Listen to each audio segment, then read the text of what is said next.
Hi, I'm Tom McCook. We're here at Center of Balance in Mountain View, California, our studio. I'm here with Evangeline as my model. And we're going to demonstrate some exercises on the Pilates Arc that are great for swimming and also, in general, great to strengthen the extensions of the body and create balance front to back. So the first exercise she's going to start with is just prone hip extension. So I'd like her to come into a straight line from the pelvis to the top of the head. And to line up the body is going to be different for each person's body size, but basically you want the pubic bone to be around the apex of the curve. And the upper body is parallel to the floor, and the head is in line with the spine. First thing I'd like her to do is, just as she exhales, engage the lower belly away from the box and glide the shoulder blades down. So she just feels that connection to her shoulder blades, her abdomen, and her lower back. And on the next exhale from the sit bone level, she's going to reach one leg back, keeping the legs straight, using the hamstrings mainly. Inhale to lower. On the exhale, she'll reach away. She'll maintain that line through the body, head to tail. And she's getting a sense that she can lift the leg without distorting the shape of the lower back. So she's reaching away, the pelvis stays anchored to the box. So we'll do 5 to 8 repetitions on each leg before we go to the next variation. Now the next one, she's going to lift both legs up to the range that she can keep the lower back long, and we're going to go into Abduction Adduction. She'll inhale to open, exhale to close as she lifts the belly. On the inhale phase, breathe low and wide.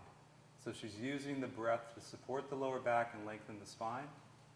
She's using the exhale to engage more through the center line, up through the inner thighs and pelvis.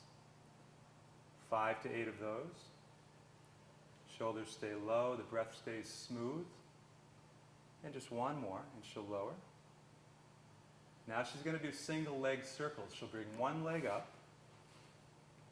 Now in this movement, this will help to stretch the hip flexors and work more range of the leg and extension. So she's going to reach and draw a small circle behind her, about the size of a magic circle, feeling the length and reach of the leg from the spine.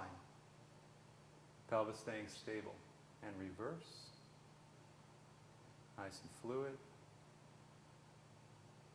And she'll slowly lower, and we'll try the second side. So this gives you a good opportunity to work on pelvic stability with hip extension. It's great for everybody. And she'll reach and circle. The breath is low.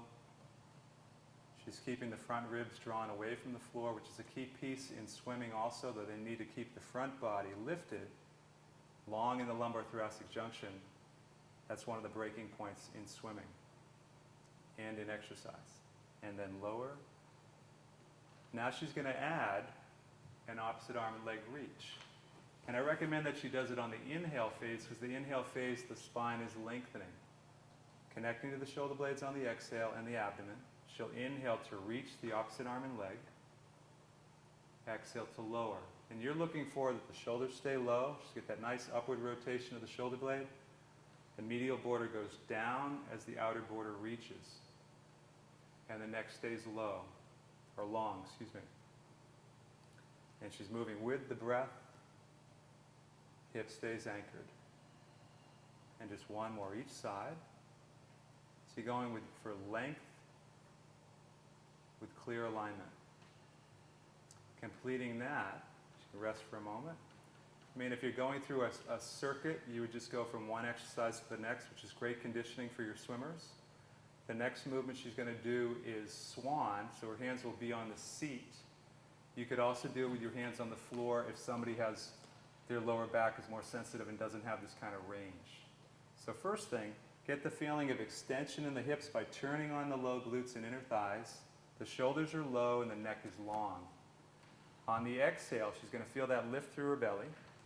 And she's going to inhale to tip forward, holding that body shape. On the exhale, she'll lengthen back up. On the inhale to tip, feel the connection of the elbows in close to the body. Exhale to lengthen up. So she's maintaining the shape of the body as she hinges around the shoulder girdle. So the hip extensors are active throughout. And just one more. And she'll lift. And we'll conclude this sequence with a swimming exercise. So she'll come back to that first movement. She's going to have to move back because the arms are going to be out freely floating, and the body will tend to tip forward if you're too far forward, which you'll find out pretty quickly. So the first thing she'll do is she'll just put her hands, when she finds her position, on the floor with the arms straight. You can go a little wider than the body if you need to. And she's going to press the hands down to engage the bottom of the shoulder blades and the sides of the body. And now she's just going to float the legs, lift the chest through the arms, and then float the arms last. With a long inhale, opposite arm and leg reach. Long exhale. And you're looking for clear connection to the middle back.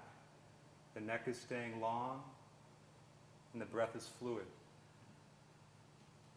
4 to 6 breaths of 4 beats each side for each breath, for each part of the breath, with length.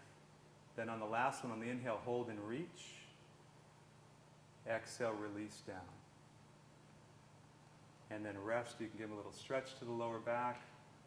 Take a few breaths to relax the back extensors. And that concludes this podcast. I hope you enjoyed. We hope to see you at our next one. And be well.